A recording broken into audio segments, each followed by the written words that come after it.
Okay, people now. Are we all good? I'm gonna have people come in. Yeah. Yeah.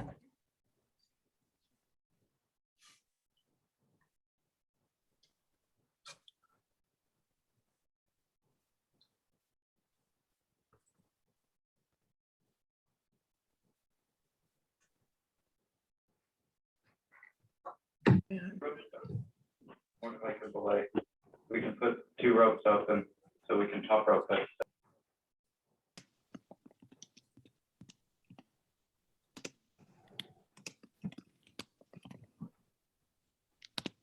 We don't need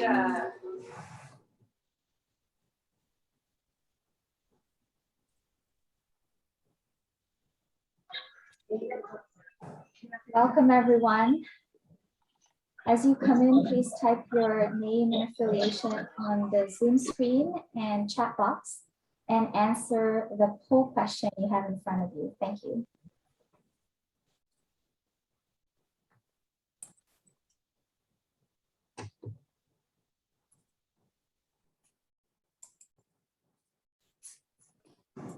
Well, we'll get started. Welcome, everyone. My name is Pratima Stanton, and I'm the Membership Director for Global Washington, which is an association of nonprofits and companies working to improve lives in low and middle income countries. Before we begin our program today, I'd like to acknowledge that those of us in the Seattle area are on the traditional homelands of the Coast Salish people. We take this opportunity to express our gratitude to the original and current stewards of this land. For those not in the Seattle area, I encourage you to visit the website posted on the chat box and enter your zip code to learn about the land where you live and the first peoples of every community. Today, Global Washington is thrilled to partner with Upaya Social Ventures for this crucial discussion on what decolonizing global development means and how practices of diversity, equity, inclusion, and belonging looks like and affects all the work that we do. The next hour will consist of our main program, which will be followed by a 30-minute networking session where you will be divided into various breakout groups. The main event will consist mostly of audience discussion led by Sunnipat Kincaid, Director of Philanthropy at Upaya Social Ventures. Before we start our discussion, we will hear from Valeriana Chikoti Bandua Estes, racial equity strategist and founder of Necessary Interruptions. Valeriana's leadership and insight on centering Black liberation efforts and interrupting anti-Blackness has allowed for radical equity efforts for businesses, agencies, and organizations looking to operate through an anti-oppressive lens and build safer spaces for Black people and communities amidst systemic racial violence. Valeriana was born a refugee, though her heritage is from the Republic of Angola, from the Ubuntu tribe. She's a former human rights diplomat with over 13 years experience in the movement to end violence centering on refugee, immigrant, and marginalized communities. We're thrilled to have you here, Valeriana, and look forward to hearing you. Before I hand off to Valeriana, I want to remind everyone to type your name and affiliation on your Zoom screen and chat box and answer the poll question in front of you if you haven't already done so. Thank you again for participating in this event. And with that, Valeriana, I hand off to you. Fatima, thank you so much for that warm welcome. I just want to say welcome to everybody who joined, those of you who are new, when I say new, really to the really movement to center human rights. I say this because as much as we normally use acronyms to describe diversity, inclusion, and equity efforts or equitable efforts, it's important to start from that place in which what we're really trying to do is humanize our work and champion those who have in so many, in a sense, I would say, have been erased in so many respects. And today I'd like to just share kind of like a little bit of my journey, really, as to why I do this work. Because oftentimes when people see me, they just see me. in a room speaking. And for me, I think of the people who came before me. And specifically because I was born into this world as a refugee. At the age of 3 years old, the country in which I had been born in, which was actually the country of Zambia in Central Africa, a civil war was brewing. And because I was born during a time of war, unbeknownst to me, a journey, and I would say a Black liberation journey, began to ensue in my own personal life. And so at the age of 3, my family realized the country conditions were not getting any better. And so they actually landed an opportunity in Papua New Guinea, in Australia. So hence where I was raised. And then in 2007, I ended up, migrating to the United States, initially with the notion of just coming here and getting an education and going back to my home country, and adding back to my community.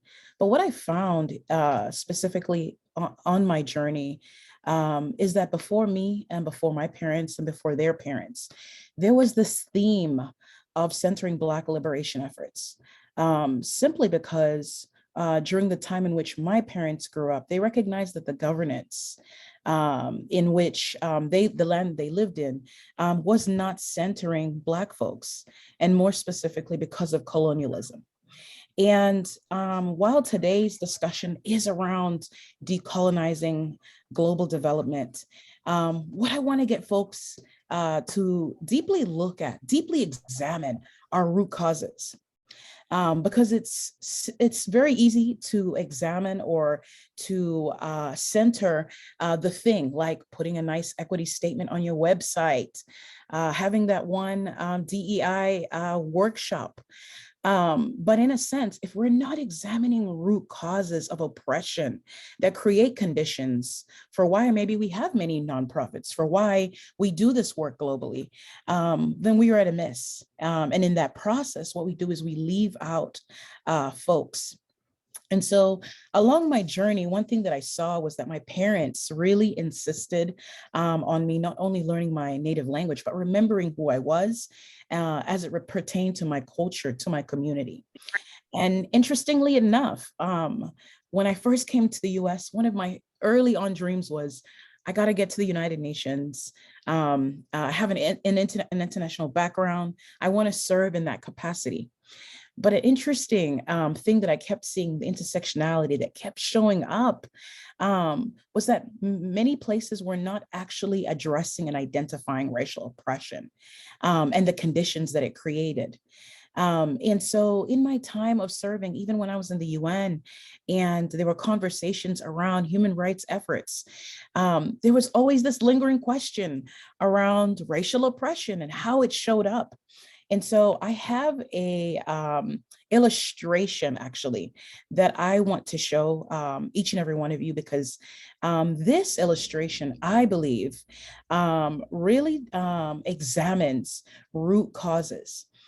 Because again, so much of this work that I do, whether it is with clients, whether it's with folks one-on-one, the one thing that I keep seeing is there seems to still be this disconnect with the fact that what we are centering and championing really is human rights. And my hope, again, in this discussion is that if your agency, or if you are in a place where maybe this work is new, maybe this work is something you've kind of started examining deeply because we're in a civil rights chapter, or maybe you've done this all along. This is still, I would say, in many respects, an invitation for us to actually bring more folks in and not to exclude folks. So I'm going to just share my screen real briefly. All right, I'm assuming folks can see this. If there are any issues, please feel free to put that in the chat. So in 2019, specifically in 2019, so essentially after I had served in the United Nations, I was actually on a crossroads, because I had this opportunity to go back to my country of origin or stay in this country and call it home and essentially fight for my green card. I went through that long process for my green card. 2 years ago, I got it. It was a very long process. But I say all this to say that in all of the things that I was having to navigate, one of the things that I kept seeing that kept showing up was anti-Blackness. Now, anti-Blackness really speaks to the disdain, the dismissal, the erasure of Black people, Black contributions, Black content. Now, some of you all might be wondering, how does that connect with decolonizing global development? So glad you were asking that in your mind in the event you were.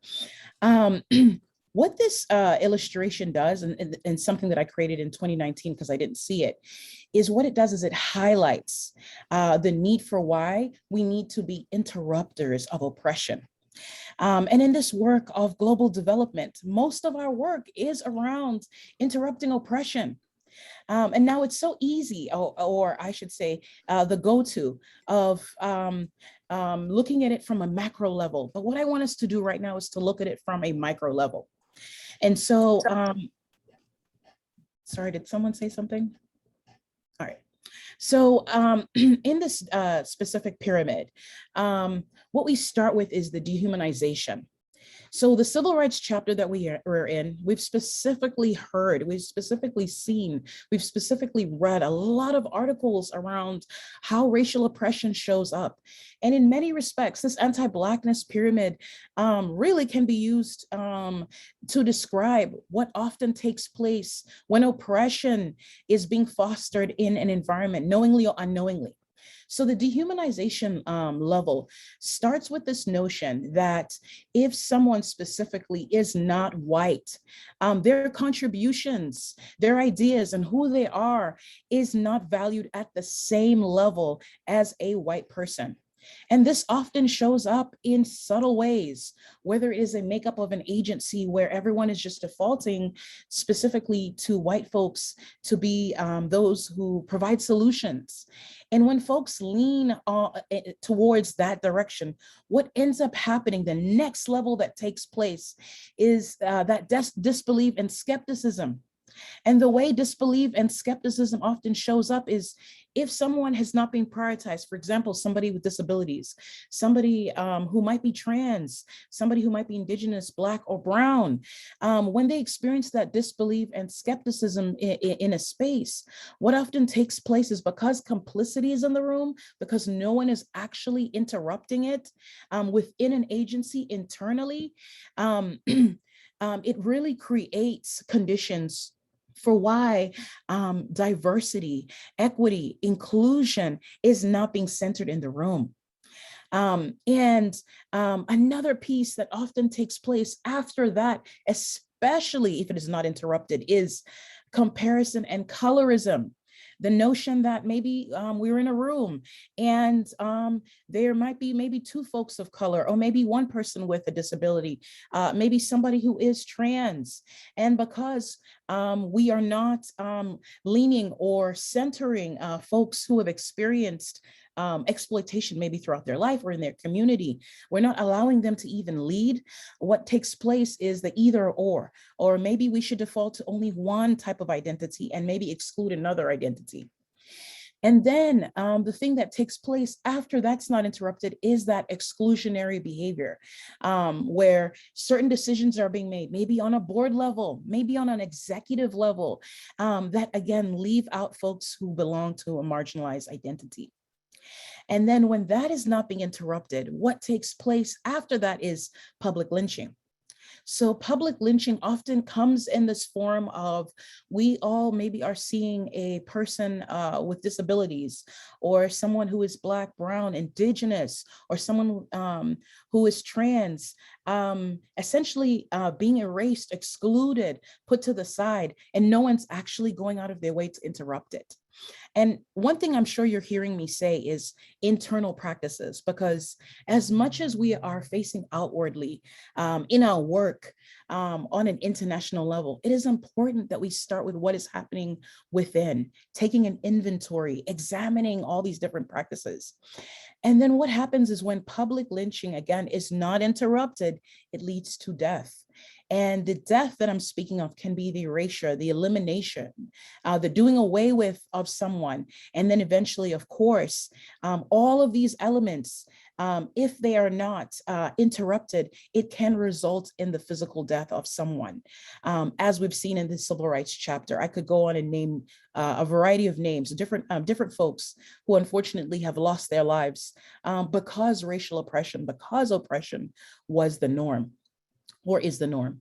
So in so many respects, I shared that because there is still definitely hope, and specifically around the work that I do as a racial equity strategist who very much, I would say in many respects, I realize that my work has led me on this path where I see myself really as an abolitionist.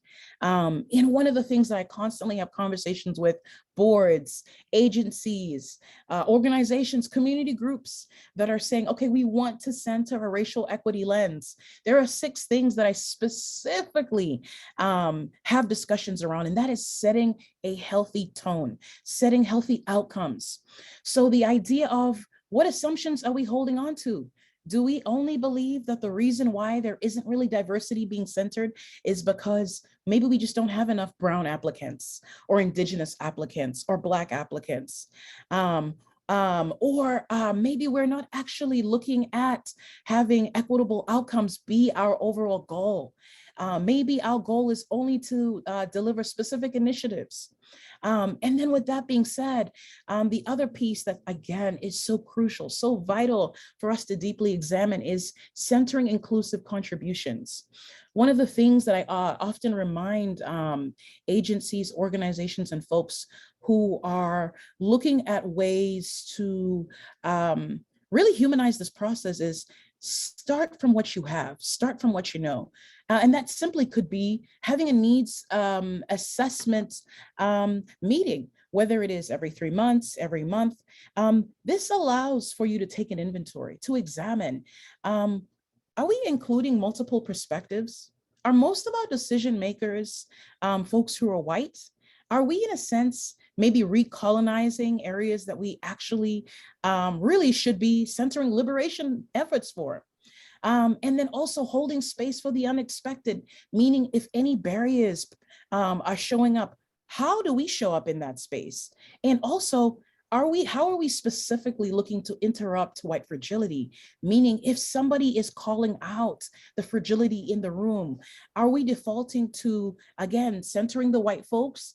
Or are we centering folks with lived experiences who are always experiencing oppression? And that process leads to, again, humanizing this entire process and communicating with care, communicating from an inclusive lens, always thinking about who is not in this room, who should we actually default to as it pertains to making certain decisions, and how are we fostering a racial equity awareness, not just on our websites, not just on our newsletters, but internally? Are we creating conditions where staff, where partners, where even funders can have this discussion with us? So I hope that in what I've just shared, I'm kind of kickstarting some dialogue around this, because we would be at a miss if we just looked at it on a macro level. It's actually happening on an everyday level. When we talk about what it means, what it looks like to center radical efforts that are inclusive. And when I say inclusive, I'm specifically speaking on the standpoint of belonging. And the idea of belonging also correlates with the idea or the notion of what would it look like? How could we reimagine a world where folks who have experienced oppression are actually taking the lead, who are actually saying, this is what works and this is what doesn't work. Here's how this fragility is showing up, and here's how folks can be co-conspirators. I say this because I often hear the word around allyship and allies, and I'll be honest, I'm not a fan of that, because I've noticed that with allyship, that piece can be performative, meaning someone can show up and say, I did the things, I did the 5 things, I did the 6 things, I'm going about my day, I posted that thing on social media, I'm good. But when you are a co-conspirator, when you're an accomplice, you're in the trenches. You're actively examining, actively looking, actively making space for things that do not center you, especially if the default in the room is to center you because you are white. So with that being said, one of the things that I remember saying early on as I was talking was around when people see me, they normally just see me, but I see people before me. I say this because I also want to pay homage for a human rights acknowledgement for Black, Brown, and again, Indigenous communities globally who are experiencing forms of oppression that are not normally reported in mainstream media. I want us to highlight that in what we do and what we say today. And again, my big hope in all of this is if you were challenged by anything I just said, or if you were intrigued, if you are looking for maybe more resources and things like that, that you will lean in today's session, that you will make the most out of it. And again, ask the challenging questions, not even just in the chat, not just in the poll, but with yourself as to where your agency is, but also where you are in your journey to really decolonize global development. So with that being said, Sumi, I wonder if you'd like to take the floor. Absolutely. It would be my pleasure. Valeriana, thank you so much. I really appreciate what you've shared so far. Of course, we're going to have a bunch of questions for you now. Hello, everyone, and welcome to our session.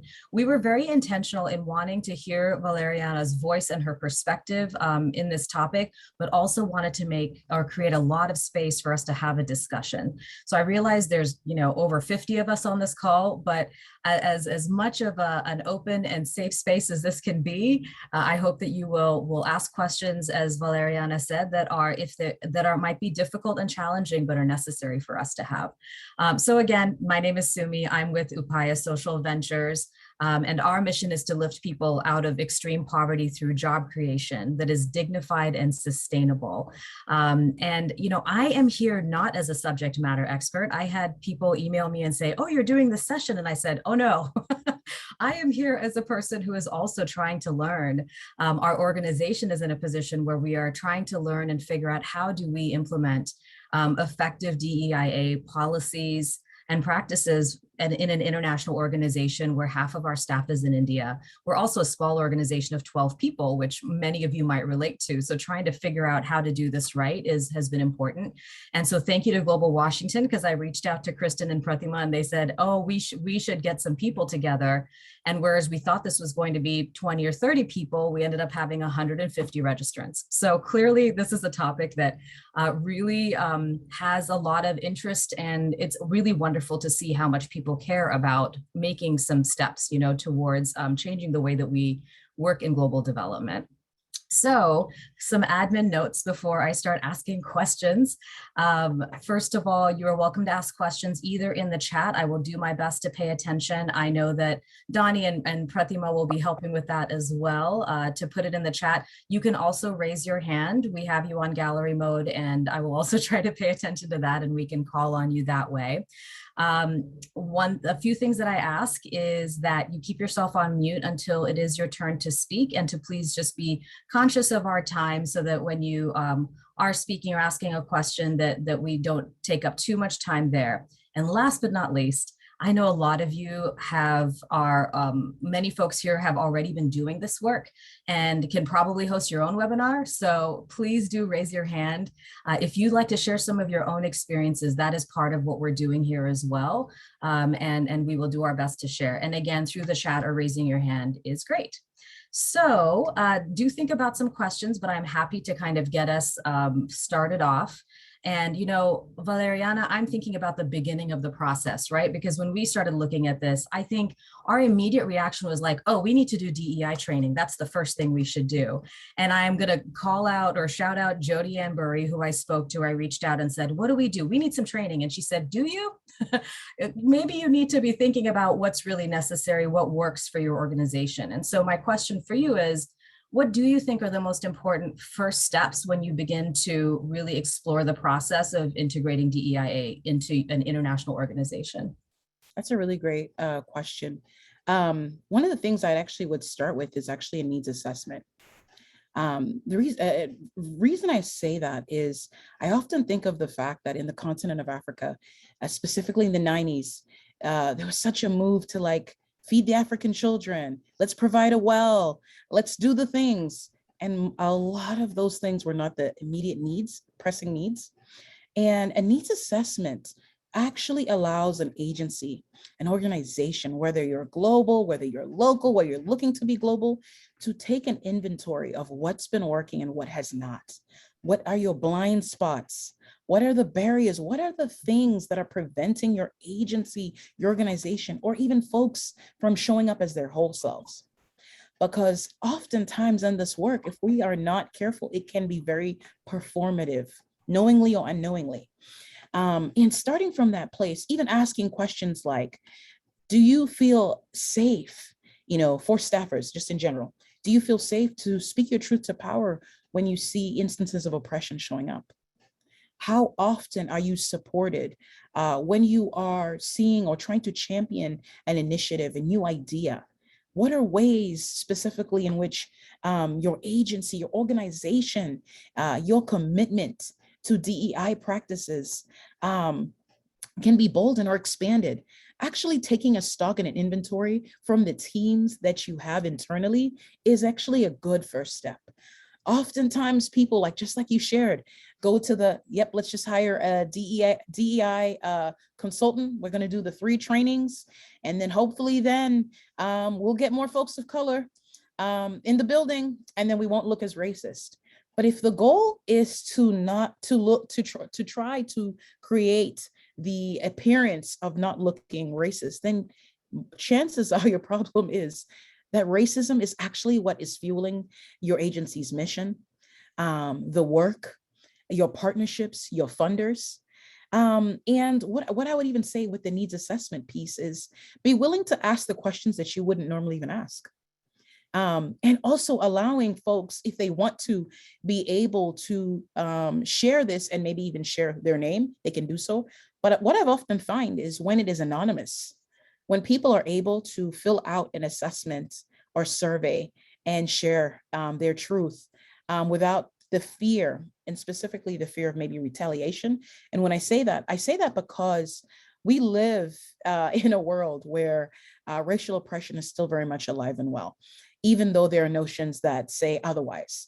And so creating conditions for people to be able within your agency to actually point out the things that have not been serving the agency well is actually a great first step. And I would say in instances specifically where maybe everybody in your agency does not come or from a background that is marginalized, that would be actually a good opportunity for you all to even do a needs assessment with external partners, community leaders who are Brown, Black, Indigenous, or folks with disabilities, folks who are queer, folks who are trans, looking there in that perspective specifically, and allowing them to speak their truth to power without interrupting them. That is actually a good first step forward. And in doing that, noticing and actually having the expectation, they might be things that you're actually challenged with, that you might hear that's feedback that maybe you're wanting to be defensive, but also examining when the defenses come up, what am I centering? Is it the need to have power and to control what folks are saying? Or is it because they might be, or in many respects, there's so much truth to what the other person is saying? So I would definitely say starting from that place opens up, I would say, an array of opportunities for an agency, organization, or even an individual to take inventory about what the next steps could look like. I really appreciate so much of what you said. I'm taking notes for myself, but some of it, what I appreciate also is looking at our organization and asking the question of also what works as well as what doesn't work, so that we're not like throwing everything out and then having to start all over again. I really appreciate that. I was also, I was really struck by when you were talking about asking community leaders and not interrupting them, I loved that. I was thinking about how this is also in our work, it's often very much a class problem too, right? Like it's a classist issue because Upaya is a majority an organization that is majority people of color and in fact Indian, right? Both Indian American as well as Indians who are in country. And yet I think when we think about working with our partners, that's the question that we would be asking ourselves as well, is that socioeconomic kind of difference and disparity with all the different levels of our work, which I know that probably applies to a lot of the people in the room here too. So that's really interesting and what kind of got me thinking about that. I am looking to see if anyone has raised their hand or have any particular questions. I have some more, so it's not a problem. It's a little bit specific, Valeriana, and I apologize. I tend to maybe be a little too like, how do I do this, right? And I think the thing that really might even make people, they start to go down this road and then it's frightening. So they take a step back is, I mean, we're talking about different countries and regions across the world. When you're starting to look at things like pay structure, benefits, just like hiring practices, they can be so different from one place to another. And so, what are some of the tips or suggestions you might have? And I also want to invite any of our attendees to share your experience with this too, because I know you've been there. I know that folks from Landesa and FSG and PATH are here too, but how do you, what are things that you can implement organization-wide that you've seen? And then what are elements that you think about have to be country specific? Mm-hmm. I don't know if I'm very clear with that question, yeah. but. I want to actually start, if that's okay. You said something about I think you were talking about your agency in particular and around the elitism piece, and then how you said some people go further along in their journey and then go, oh, that's a lot.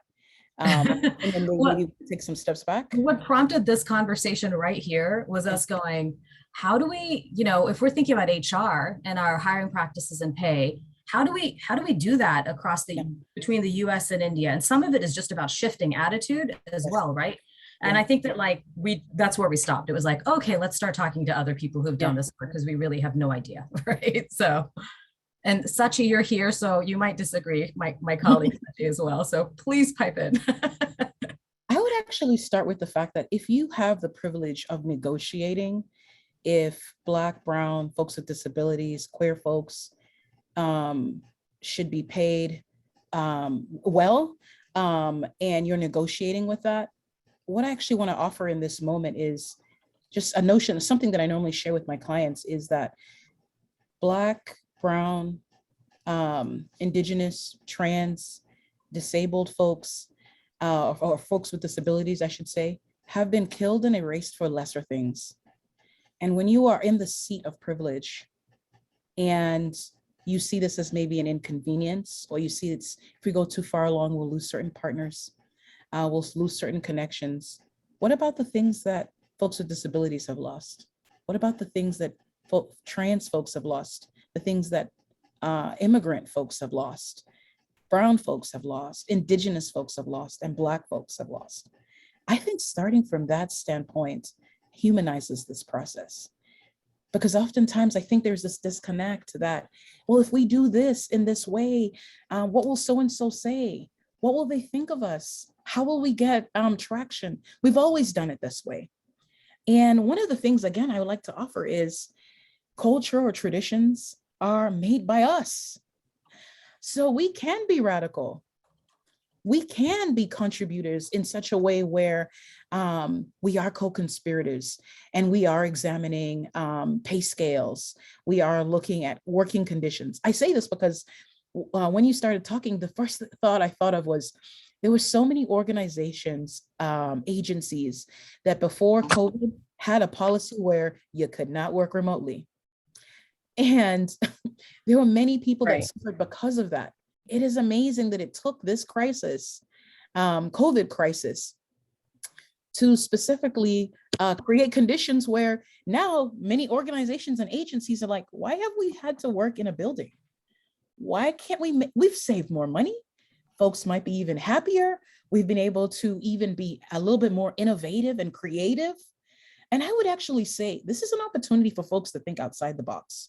For example, when we think of, let's say, an advertisement, job advertisement, one of the things that often, well, I should say two things that I am often disturbed by, that I constantly see. Number one, around, hey, this particular job has a competitive salary, but they won't post it. So you'll always be left wondering, what's really going on there? And then this other notion, and specifically around hiring an immigrant. There is this notion, I think, of like sponsorship, that it is the most scariest thing for an organization to do.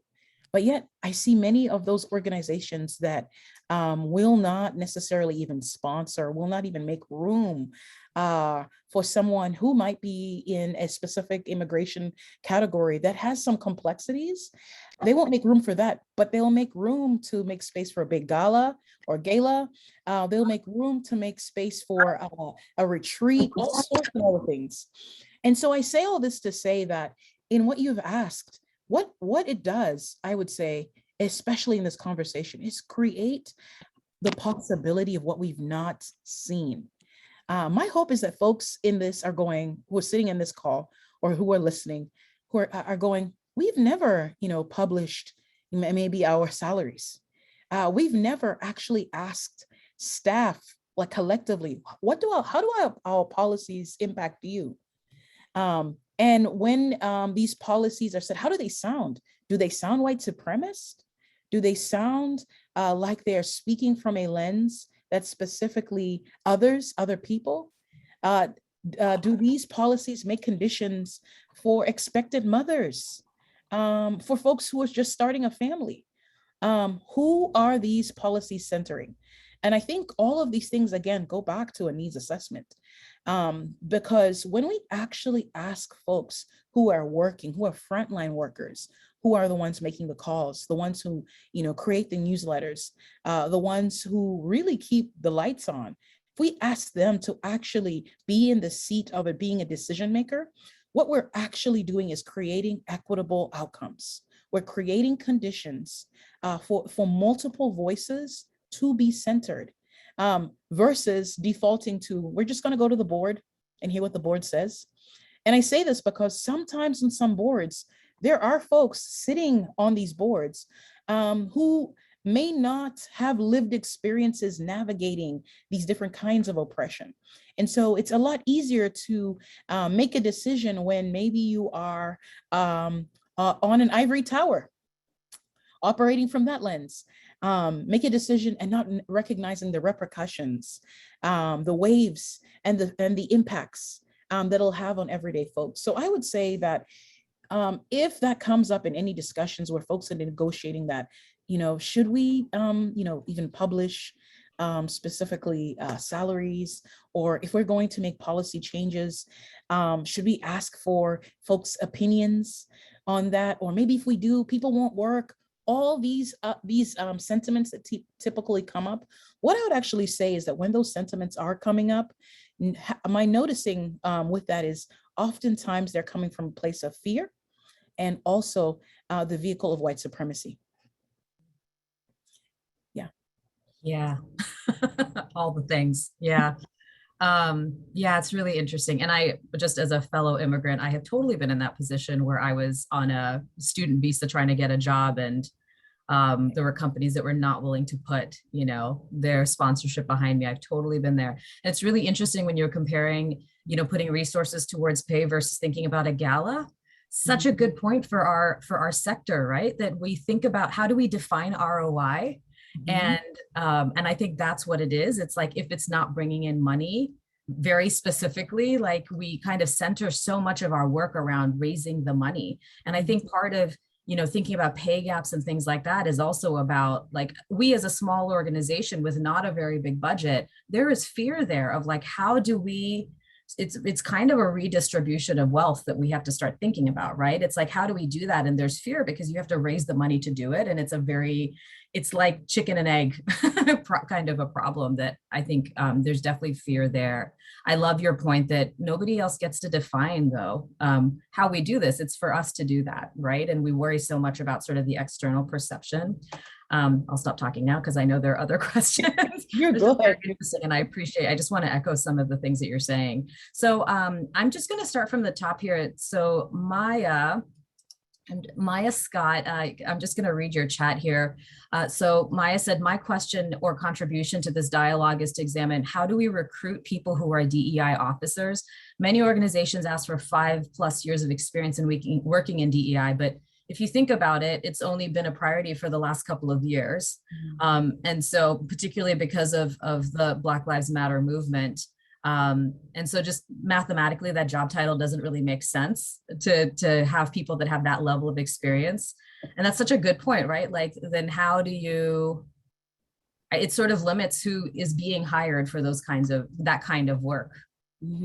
I would actually say that oftentimes when, again, job descriptions are being shared, it's amazing, not even just for DEI. There's this idea around whether it's human rights efforts, that someone must have 15 to 20 years. And again, that eliminates so many people. And when I say 15 to 20 years of experience plus the PhDs, I think that if we start from lived experiences, actually saying that, like, we actually want folks who've had to navigate, who've had to interrupt racial oppression or oppression as it shows up, and they've been effective.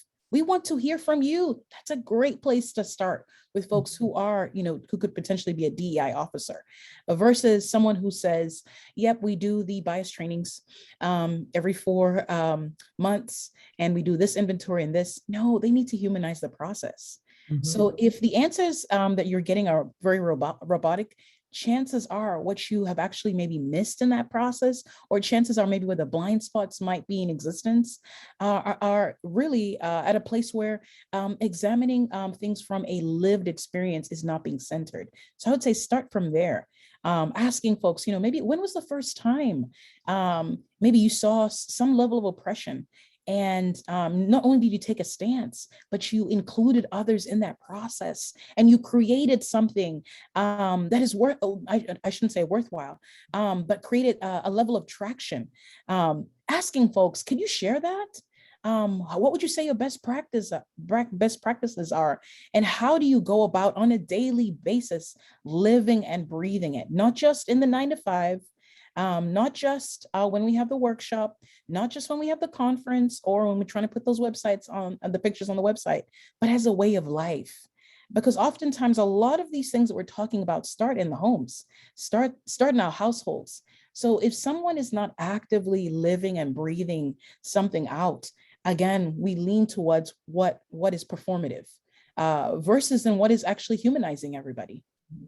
And that was actually, first of all, Claire, I just want to shout out that you're in the chat, you talked about lived experiences, expertise is a really important mindset, and really shifting like what people believe in paying. They believe in paying an expertise, define what expertise is differently, right? To think about that. So that's a really good point. I was going to come to this question too, and I will say, like, I've spoken to folks at Village Reach about how they do this, and I think it's really cool, and I would love to hear from you. Raise your hand if you're willing to share. But how do you put you put DEI policies in place at your organization? There are pieces, in terms of how you do your communications that are out there for everyone to see, but how do you put it in practice on a daily basis? And I'm talking from, at any level that you want to share, but even just like building the culture within your organization around that. I'm curious what you've seen, what you've experienced, where you think it's effective, then it becomes top of mind for people. And I have an idea with Village Reach if no one speaks up. I would say that one of the things, and specifically I'm thinking about recent clients, one of the things that they did out the gate was they created an equity team in the work that I was doing with them. And this equity team essentially, was, I would say, I shouldn't say was, but it's currently still centering quite a lot of DEI practices. But what they did was they essentially asked staff, who wants to be part of this equity team? And basically someone had to make a case for why they wanted to be a part of it, not just for something that's performative. And from that equity team, they created like a charter, which was and essentially how they lived and how they are deciding to live and breathe as an agency, as individuals. And then they went to their board and they said, as a board, they told their board and said, here's what we've created. And we have unanimously realized that if we don't move with this lens, as an agency will implode. And then we will obviously cause more harm to other folks. And interestingly enough, which I thought was actually quite interesting to examine from the outside in, was how the board said, you know what, one of the things we're not going to do is interrupt this process. And so when the equity team makes decisions, we are actually going to do our best to live and breathe these decisions too. And I thought that was such an interesting way of doing things, because typically what you hear is the board has decided, the executive director has decided. But what I actually saw was this agency decided we have the autonomy to create the conditions we want to see. We can actually do this, and here's how. And I mean, combing through their policy handbook, to examining their pay scale, to even having the conversations I'm having with them now are about reparations. And I'm like, okay, I need this energy everywhere. And right. What I love about it is I think there's been a recent discovery with their agency about like something, I think a past building that they occupied and how it actually harmed this Indigenous community. And they're actually looking for ways to rectify that harm, knowing that you cannot probably fully in this lifetime truly rectify that kind of harm. But what you can do is show up generation after generation, moment after moment, conversation after conversation, even transaction after transaction, with the notion that at the end of the day, if we're not humanizing this process, we are actually causing more harm. We're actually recolonizing spaces, communities, and places. And what I've actually seen from this particular agency, from doing this, their partners are now having conversations about what it would look like if their own agencies did the same thing. And I think that what this is speaking to is the civil rights chapter that we're in. In many respects, what we have done in the past is actually give Tylenol to a problem when really we should be having heart surgery. Like right. We have the conditions, I would say in many respects, the symptoms are there's a heart attack taking place, and we need to be wheeled in the emergency room and go through with this heart surgery. But many times what we've done is like, oh, we'll just take the Tylenol. Oh, we'll just maybe scale back, make a little statement, and then just keep moving as business as usual. And then again, until the heart attack ensues in such a way where there is a crisis, where it is now outward, then folks, we find like shift gears. And what I'll actually offer and say is that if your default in your agency is to only reach out or look at a DEI expert when you're in crisis, that is part of the problem. We should be creating conditions that this is our way of life, whether it is an equity team, whether it is needs assessment meetings, whether it is even just ongoing surveys, listening sessions, where even a board can sit in on a listening session, and a board's commitment to say, we are not actually going to speak. We want to actually listen, because in order for our agency to get to that 2.0, the 3.0 level, and be more inclusive, and be radical about what our mission is, we need to be listening to the folks who are actually doing the work, who are carrying this labor, whether it is emotional or physical. Yeah, yeah, very interesting. And one thing I will share also is, I think, creating that safe space for people to be able to kind of remind and build culture in the organization, to have these conversations. The one I wanted to add was that at Village Reach, when I was talking to one of my fundraising colleagues there, she was saying that because there are policies that are implemented and they are, accessible to everyone and are in active discussion, sometimes you might have a conversation where someone says something that is not in keeping with that policy, and they actually, it's part of their language to say, hey, what you just said doesn't align with the culture that we have created, or with this specific policy. And they call it something particular. I can't remember what it is. It's an acronym, but it's sort of, it is kind of a safety for, you know, provide safety for people to be able to refer to something that is an org-wide agreement without kind of making themselves vulnerable, and is also a much gentler way to remind people to kind of recenter that conversation. And I thought that was a really great, just like very simple, but really important kind of way to create safety. But I think that is also part of it. Let's see. Okay, there's a bunch of stuff. Hold on. I see that. I know, and I apologize that I may just have to sort of pick, you know. And I'm seeing like there's a question about sort of, you know, how you deal with colleagues who are resistant, right, or resentful or feel cynical. And I'm going to keep this anonymous, but one is, you know, do you have suggestions for staff engagement and how to push, you know, when the leadership team is also actively resisting the work, or they are afraid to do the work, right, for fear of offending other people in their leadership, or are just kind of stuck in how they've always done something. Like how do you kind of push to do that? I've seen a few different questions along those lines.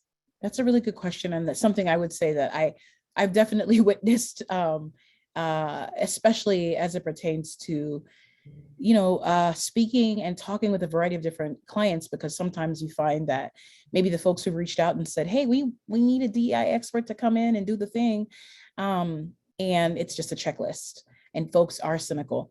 So I would actually, what I want to offer is that recently, actually, some of the work I've been doing with a particular agency, where there is one particular person, I would say, in the HR box, who is actually the most resistant to this, because they've always essentially been the one that has made the decisions, and they don't like the idea of power sharing or including others in. And so something that I actually did from this side, again, looking from, you know, the external lens going in, I actually had a conversation, a frank conversation with the executive director. And I shared, I said, I see that you are excited, or maybe there's some passion around reimagining what this could look like. But I'm also noticing there is so much resistance from the HR department, specifically from this one person.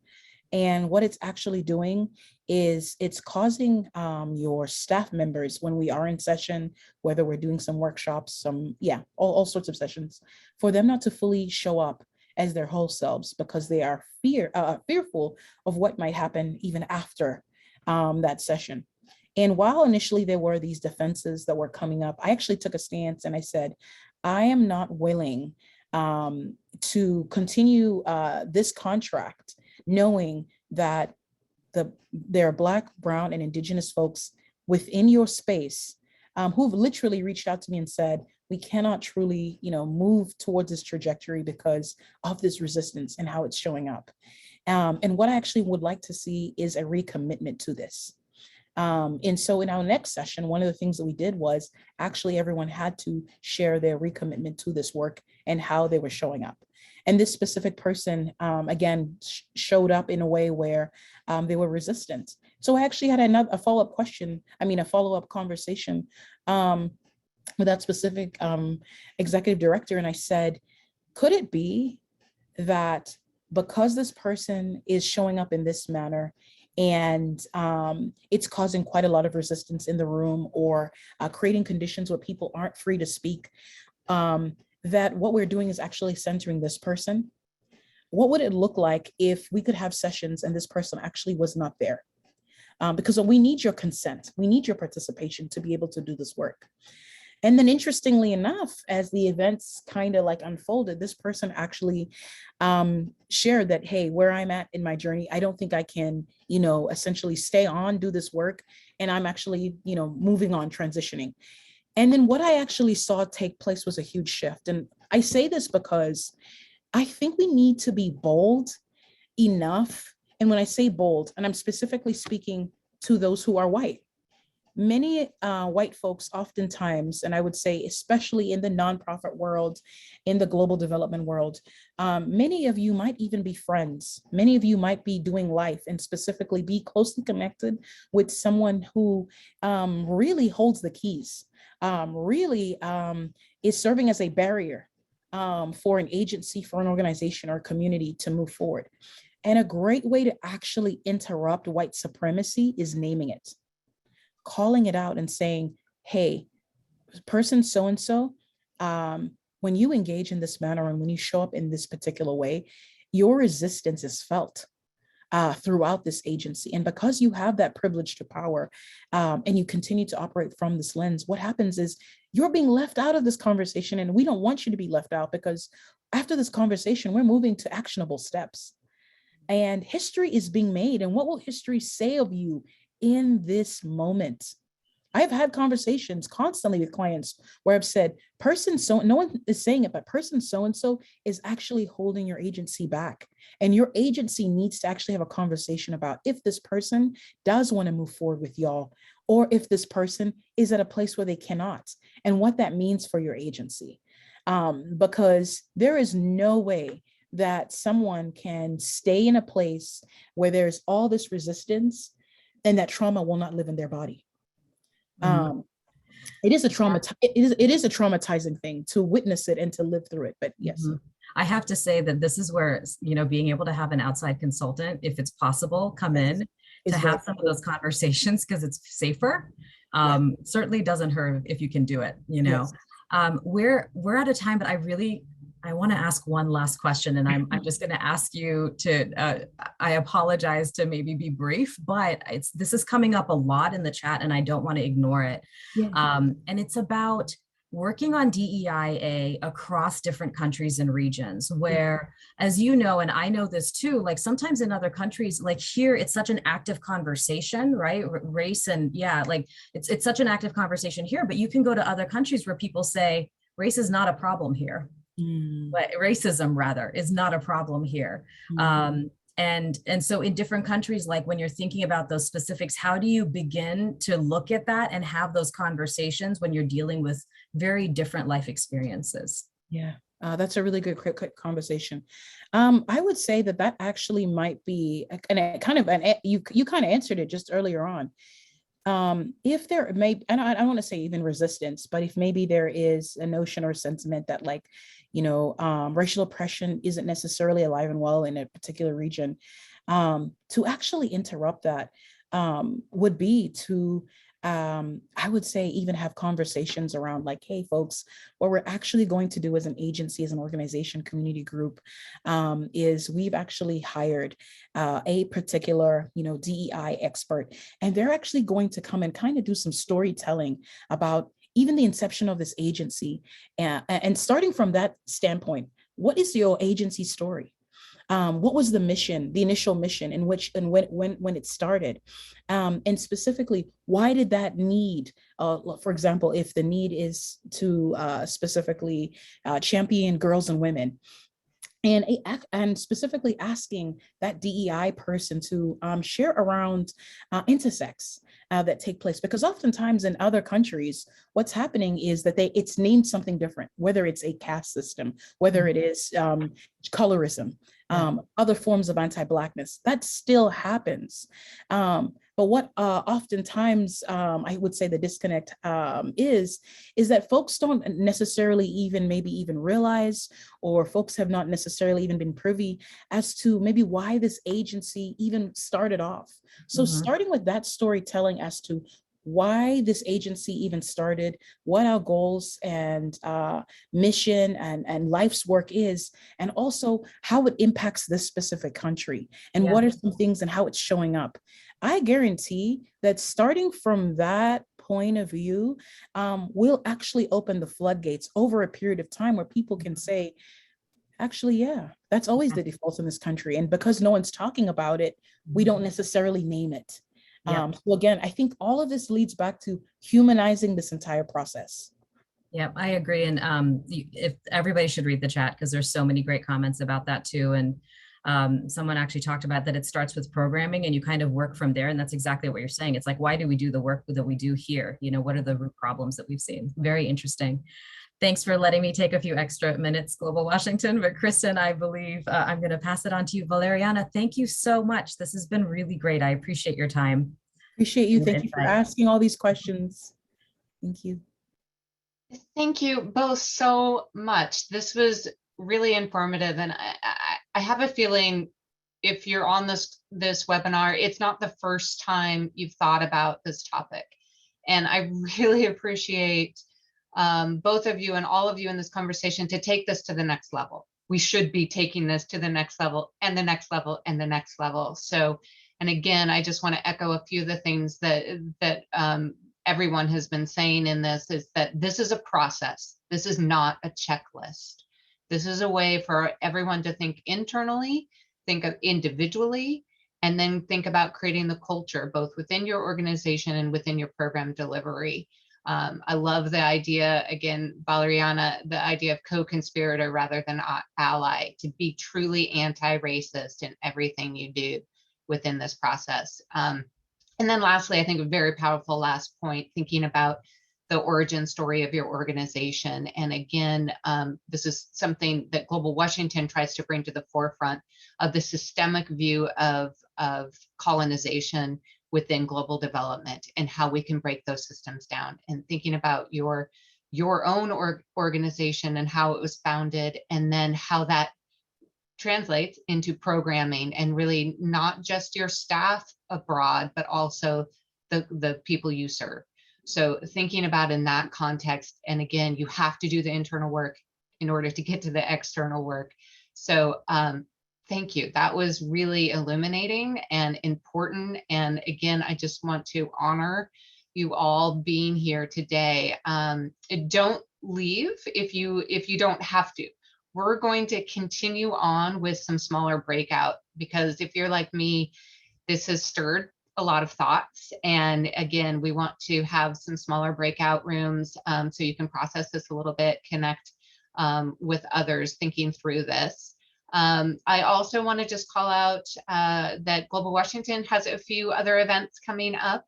On August 26th, even, we're having an event about education in low and middle income countries and how COVID has impacted the whole education system and gone beyond the classroom, really, of the role of NGOs in education. So join us August 26th with Mona Foundation and Alliance for Children Everywhere and Linksbridge.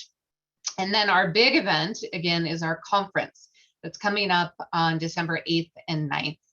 And we're doing both in a virtual day and an in-person day, if it is safe, given the public health situation in December. So there's information on our website, and I think Donnie, my colleague, will put it in the chat as well. But please come to that as well. I think that's all for now. I want to make sure that you all can have time to get into the breakout sessions, but Valeriana, Sumi in particular, Pratma again for organizing this whole event. Thank you so much.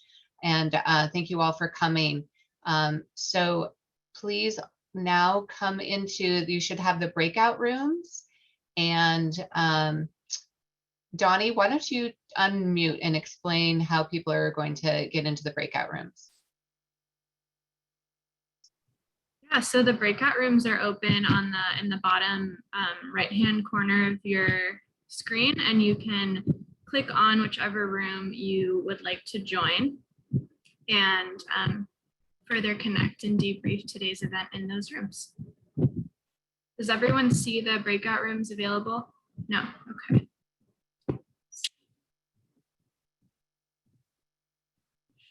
Open.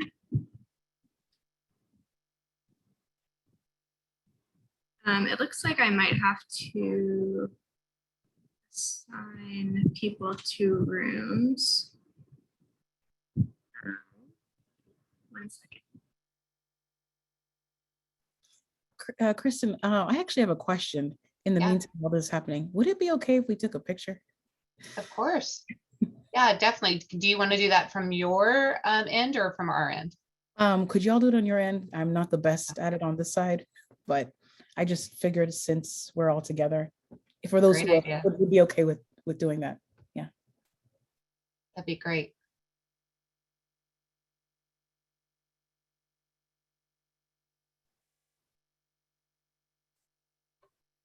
So if folks want to be in the picture, they can turn their cameras on, but if you don't, that's fine too. Just want to get your consent. Yeah, you have my consent. You don't want to see me on camera. I'm sorry. And Judy, your photo is beautiful anyway. I know, You look like, I right? know you look like that right now. So Thank I you, know. Kristen. I'm gonna just try to No. take it on my phone. Is that okay? yes, and we'll do one on our end too. Okay. And- perfect. And Donnie, there aren't that many of us left. I'm wondering whether we need a breakout room. That's true. I did just put the names of the rooms in case people wanted to put the number and I can assign them to the room. But if we want to just stay in this room, I agree with you. There aren't that many people left. Yeah. I think we should all stay together. There are just 12 of Yeah. us. Yeah. Makes Stay sense. together. Yeah. Great. Okay. Sumi or Valeriana, do you want to just get us started a little bit, or do you want people to introduce themselves? Yeah, let's start with introductions, folks. What brought you here today, like really briefly, and what your position is and what organization you work with and what your pronouns are, of course.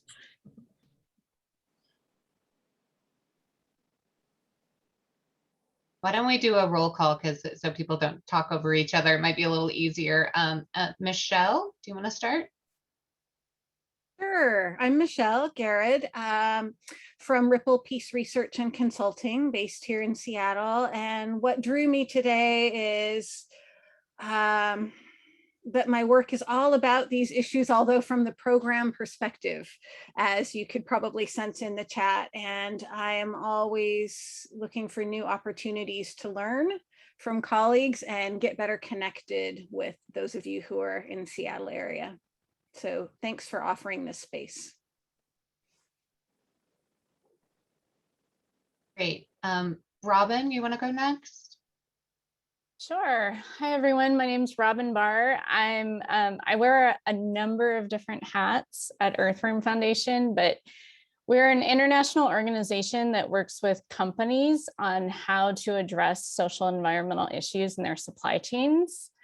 So colonization is just a huge, I mean, it has such a huge impact on the supply chains and the structures of power that we're working in.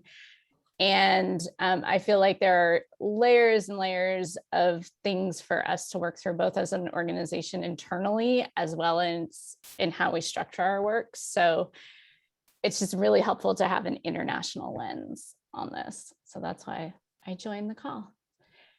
And I'm head for US and Canada at the moment, but I'm also helping thematically with community and Indigenous rights issues in supply chains. Great. Joel. Thanks, Kristen. I'm a director of communications at Global Washington. Decolonization is a relatively new concept to me, and it's very, very interesting. And I totally get it and get why we need to be thinking about it.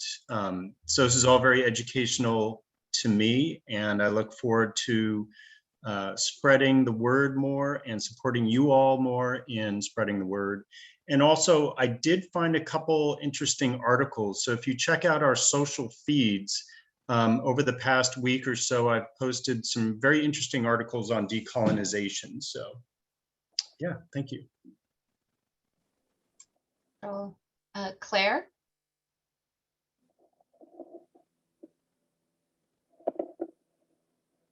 Oh, Claire, I can't hear you. Can others hear? No. A classic double mute. Hi, everyone. My name is Claire Schroeder. I am at FSG, which stands for nothing, but is a social impact consulting organization. I focus on equitable systems change in the health space, specifically in both US and global contexts. working with companies, foundations, and nonprofits. And what brought me to this conversation today is I think in the US in the past year, we're really seeing an energy and momentum around talking about anti-racism, anti-Blackness, and thinking about how to do this, but still a lot of resistance sort of in the global space, and have experienced that in years prior to. And just wanted to hear how others are experiencing it, strategies people are using. It just feels like constant experimentation and finding new ways of refining and making things better each time. So thanks for having me here and hosting. Great, welcome, welcome. Carrie, you want to go next? Sure, can you hear me? Yes. Okay, I'm on two devices because like many of you, I'm sure I experience tech difficulties from time to time. So I'm with Providence Health, the health system that's based here in Seattle, but is across 7 states. And I am in a very small global health department that does community impact projects towards strengthening health systems in a few countries. Specifically in Malawi and in Mexico, and I work particularly on our health system strengthening around capacity sharing with clinicians in those locations. And additionally, I have been integrally involved with the DEI work that my division is currently doing. And I was so excited for this call for all of those reasons, and it's been very profound. And even though I, listen to things and I participate in things, there have been some incredibly new ideas and wonderful new vocabulary. So thank you so much for today, and I'm so glad to be here. Great, welcome. Betsy, you want to go next?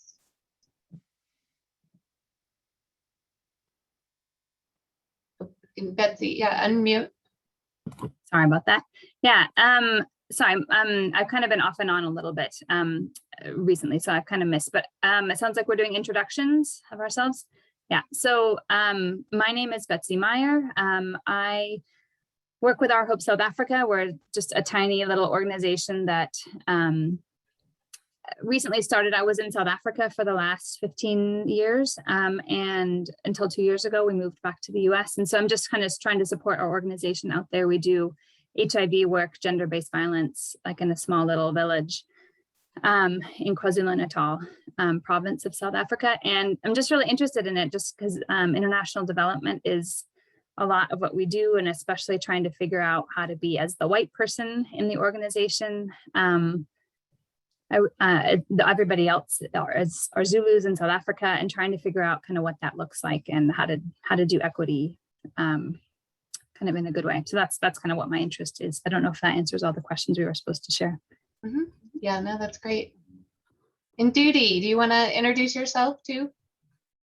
Yes. So first of all, thank you so much, Valeriana, for that session. It was incredible. Thank you, Christine. I appreciate you all. So my name is Ndudi Chukwu. I'm the Executive Director for Mission Africa. We do programs and services here in the US, in 11 African countries, and in Mexico. And our 3 focus areas are education, healthcare, and poverty alleviation. And what drew me to this session is, first, I love Global Washington. Most of the visibility Mission Africa has had over the years is because of Global Washington. So when they say jump, I ask how high, And of course, I'm originally from Nigeria. So subjects like decolonization and all the things on that, pyramid that you showed, are very close to home. I have experienced most of them. So I just couldn't wait for this session to start. Yeah, so that's why I attended, and it has been a great investment of my time, so thank you very much. You're so welcome. I'm so honored that you could be here. Thank you.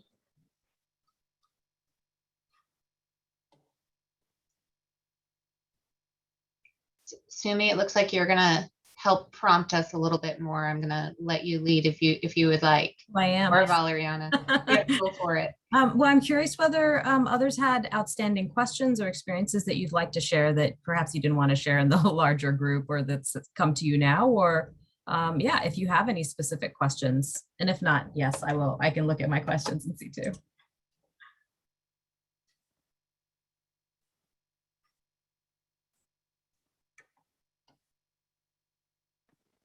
I don't specifically question, but I would love to just share my great appreciation for how the principles and concepts that you shared are absolutely applicable universally. We definitely, in my global work, we are certainly utilizing all of the soul searching and all the work we're doing related to all things DEI toward our global work as well, of course.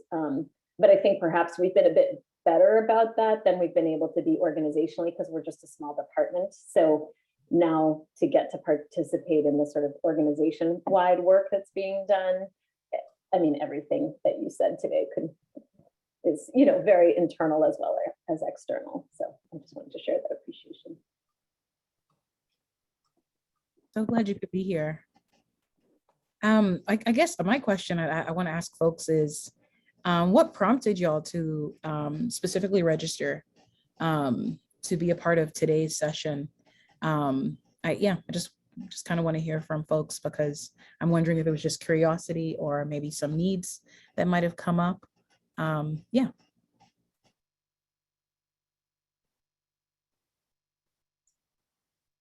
I'm happy to share.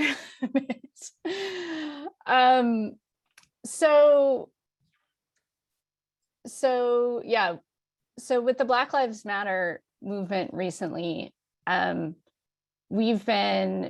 been some allies within the organization who are really calling on us to start thinking more in depth about the power structures that exist within our organization, and, you know, the marginalization of people who are marginalized as a whole across society, but also within the organization.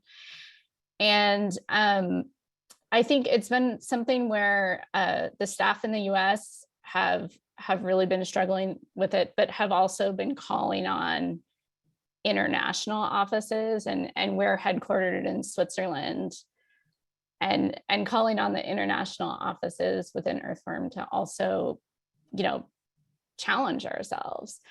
And I think we've gotten some pushback that a lot of the language that was used early on seemed very like US centric language, or that, you know, this is something that the US has to struggle with, you know, it's not as relevant over here. So it's been a challenge to figure out, you know, how do we really use global language as we're trying to open up these conversations.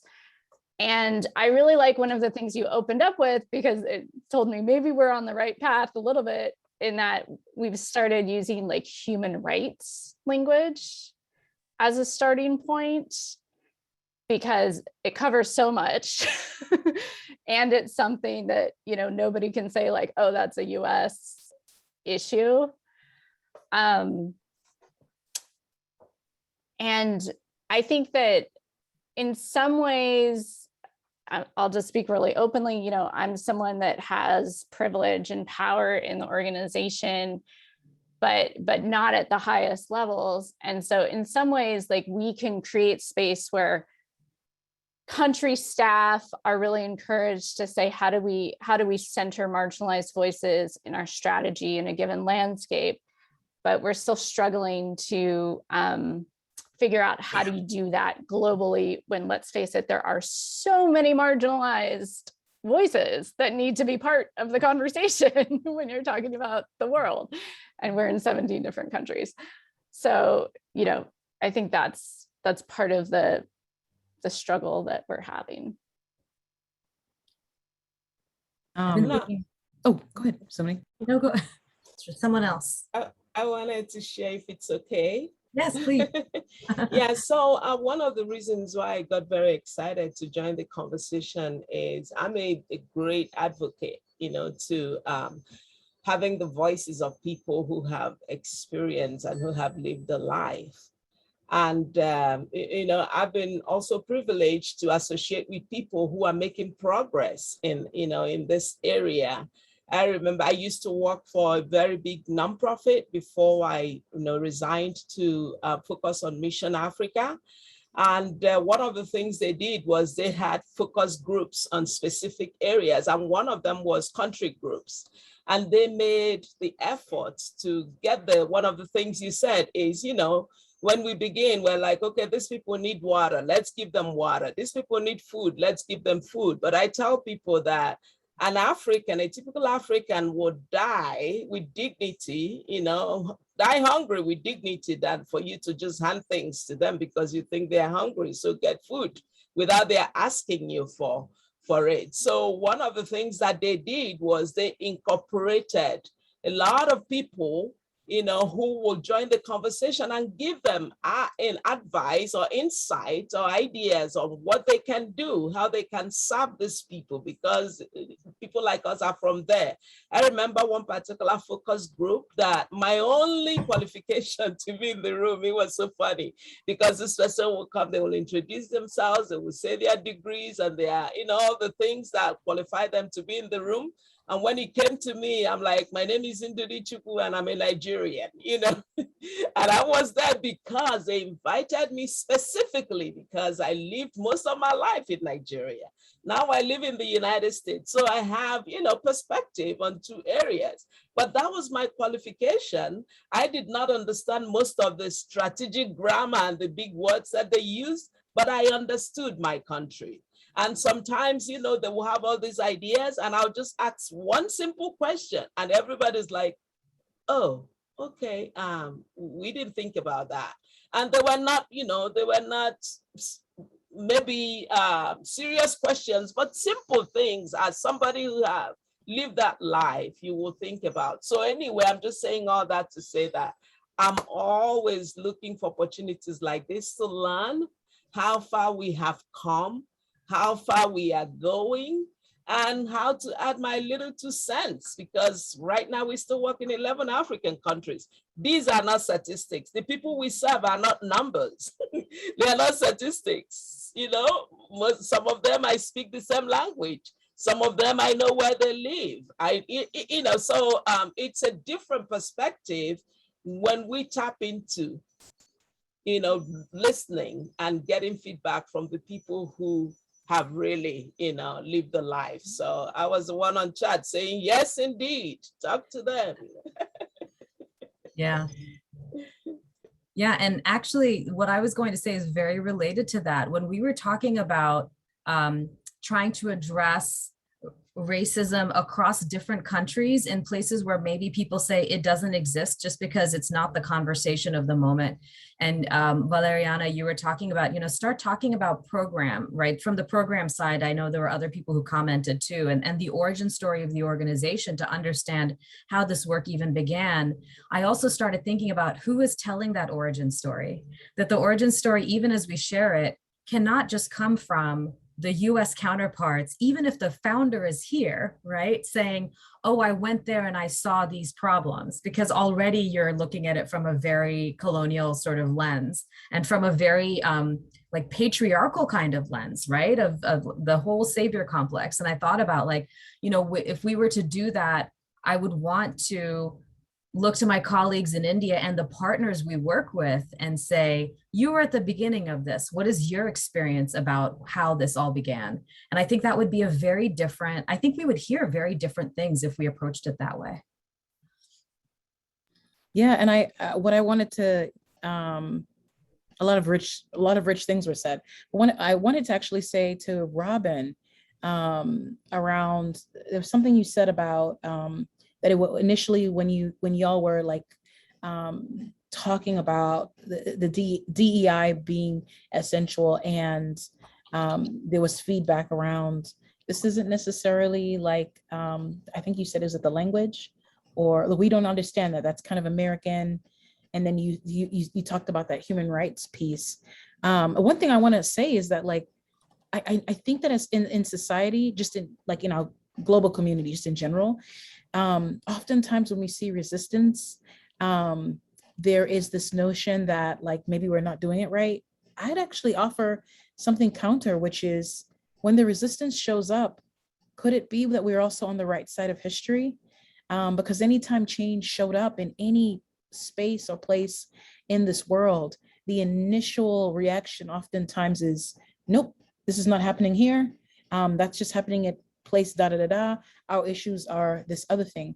But when we look at like the root causes of, you know, even why we do global development work, just as a whole, it still speaks to the fact that white supremacy has been a vehicle over such a long period of time that has impacted country conditions, who in a sense, in many respects, many countries had their own systems. They had their own way of life of doing things. And then when colonialization was brought to the table, I remember just as a little girl being told that colonization had to happen in the continent of Africa, and receiving that and believing that. And then now in my adulthood, I'm like, that's really messed up. That there are folks who had this notion that Black folks could not do their own thing. They could not be self-determined. They could not have their traditions, their languages, their names, all these things. It needed to be interrupted. Similarly, the same thing we've seen across the continent of Asia and in other parts of the world. That theme is there. And so I think because we are in a Renaissance period and change is brewing and showing itself to be true and more evident, the conversations, whether it's around reparations, whether it's around decolonizing, whatever we want to call it, the time has come for it. And I truly do believe that there will be a period of time in our not so distant future where we will be asked, what did we do with this time? And so when that resistance does show up, I love what you said, that, you know, y'all have defaulted to centering human rights language, which probably makes more sense in the context of like some of the things that are said in this country might be jargonish. But with that being said, I still think the momentum needs to continuously move forward because of the Black Lives Matter movement. What we've seen is across the world, so many other movements have started showing up. It was just last week in the country of Australia, or I should say actually earlier this week, that they decided to recognize the stolen generation, the Aboriginal community that has been harmed. And over years, I remember when I lived on that side of the world, that was something they constantly denied. And now they're actually centering reparation payments for every Aboriginal who is still in existence in Australia. And there is no way that conversation just showed up, no way that action point just showed up just because. It's because other countries have been watching the United States, the things that have been taking place here. And what we're seeing, again, is that ripple effect over a period of time, whether it's our actual governance of leaders being selected, but also the social conversation. So I would definitely say that, you know, I love that people are even giving feedback and saying, hey, this language, this doesn't make sense here. But then y'all still decided, even if that isn't making sense, we will try to make it make sense because it's just that urgent. Because again, Black, Indigenous, Brown, disabled, queer, trans, all folks have been erased, murdered for lesser things. And I think starting from that standpoint that this is really about human rights and humanizing this process, I don't necessarily even know how someone can be so contra to it when you're not starting from that standpoint. Yeah. Thank you. Yeah. And I also love what you said about like, we're going to get pushback. It's going to be uncomfortable. That is part of the process of change. So true. Yeah. It's interesting that resistance oftentimes, especially in American society, is kind of like the measure of like, people resisted, so then it wasn't necessarily a good thing. And it's like, well, I look at the fact that like, if we look even, not to politicize this, but I'm kind of going in that direction. We look at how many women have started running for office in this country, but that didn't even just show up because women were just like, oh, I'm just going to go and do this. There were certain conditions that everyone started to realize, hey, we are not championing ourselves enough. There is oppression showing up in this way, and here's how we're going to show up. And I look at, if you look at, again, whether it's the civil rights movement, or any movement throughout history, the theme is there were certain conditions that kept showing up that were oppressive, and people got tired. And in many respects, I would say, I know my own diplomacy is tired when I see racial oppression continue to be uplifted as a way of being, or an excuse for why maybe an agency, an organization, or a government, or a group of people are operating through a way that excludes people or erases people. I think we're actually at a place where we are recognizing, whether it's even the environment, the way the environment is responding to us, that this has not worked and we need to do something else. That's great. Thank you, Valeriana. And thank you everyone for staying. This has been such a fruitful conversation. I can tell, there's so much of rich information here. This event is recorded and you can access it in the next couple of days in the website that I'll post below in the chat box. And I also know that, speaking with Valeriana before, she's also open to having her own, she's open to you asking your questions individually, and that's her email in the box, so you can reach out to her as well. Thank you, everyone. I hope that we'll do more conversations like this. As Kristen said, this is a process, and this has been really helpful. So thank you. Thank you all, Valeriana. Thank you. Thank you so much. And Kristen and Pratima too. Thank you. Thank you Great to very see everyone. much. Thank you, y'all. Appreciate every single one of you. Thank you. We appreciate you. Thank you. Thank you, Valeriana. Sumi, you were great. Thank you. Thanks. Bye. Bye.